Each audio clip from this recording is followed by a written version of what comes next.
Welcome back to Living Local. In 1992, a police department nurse and a mental health therapist witnessed gaps in the services available to sexual assault survivors. To provide better options for those in need, these women founded the basis for what has become Riverview Center. For those looking to support its mission of creating a community free of violence, there are opportunities to get plugged in and give back. Joining us via Zoom today is Lisa Shelton with Riverview Center. Lisa, thank you for joining us. Thank you for having me. So Lisa, can you remind us what services Riverview Center provides? Sure. Riverview Center provides free and confidential services to survivors of domestic and sexual violence in both Carroll counties and Joe Daviess counties in Illinois, as well as to survivors of sexual violence in 14 counties across Northeast Iowa. Those services include legal and medical advocacy, counseling and therapy, prevention services, as well as we also provide professional trainings for business partners in the area. Wow, Lisa, so many vital resources. Now I'm curious, how important are volunteers to the work Riverview Center does? Volunteers are so important to the work that we're doing here at Riverview. Whether they're helping us serve at community events or if they're helping with direct service, volunteers are oftentimes the first point of contact that survivors will make with our agency. And sometimes they're the first source of support in a survivor's life at all. So they're very important to the work that we're doing and very important to helping survivors get plugged into the appropriate services they need. And Lisa, what sort of work do volunteers do? So we have three types of volunteer categories that most of our volunteers fit into. First, we have direct service volunteers, and these are the ones who help us do any type of direct service support. One of the most important things they do is to help keep our 24-hour crisis hotline staffed all around the clock. Volunteers can sign up for shifts and be there to answer the phones any time of day or night. Just to help survivors get the services they need as soon as they need them.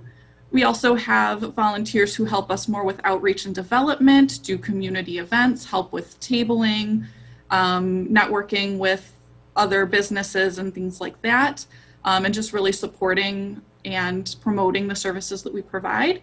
And then we also have, for those who prefer to work a little bit more behind the scenes, we have program support volunteers who are very crucial in helping us just run our day-to-day activities. That includes helping us with files or helping us put together information and resources to hand out at police stations and hospitals and anywhere else that survivors might find those resources.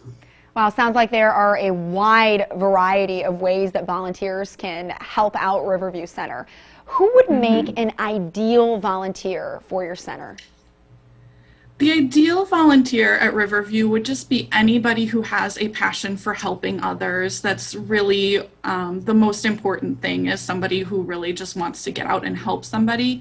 Anyone who can be compassionate and empathetic in the work that they do with survivors, and anyone who's able to just maintain a non-judgmental way of helping and helping survivors find what they need to get themselves through their situation.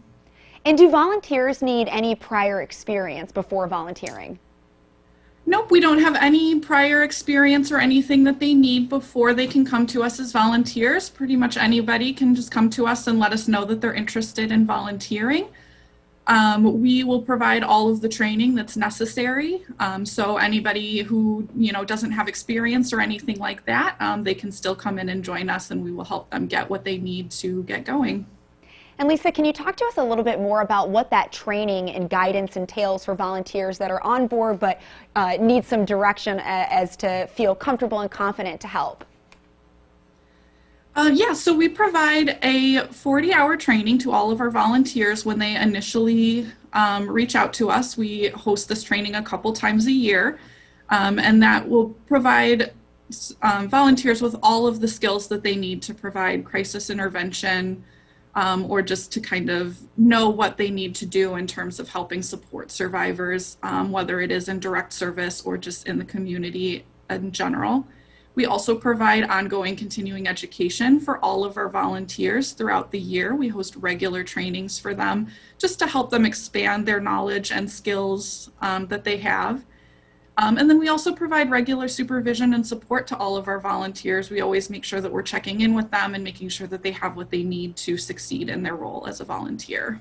Sounds like you really make sure that they are set up for success in their volunteering. Now, Lisa, how can someone get more information about volunteering at Riverview Center? They can get more information by going to our website at riverviewcenter.org, or they can reach out to me directly via email at lisa@riverviewcenter.org, or they can also follow us on social media, Facebook, Twitter, or Instagram. Fantastic variety of ways to get plugged in there. Lisa, thank you so much for what Riverview Center is doing to help folks in our community, and thank you for joining us today. Thank you so much for having me. If you'd like some more information, as Lisa said, you can visit riverviewcenter.org. We'll also have those details posted on ourquadcities.com.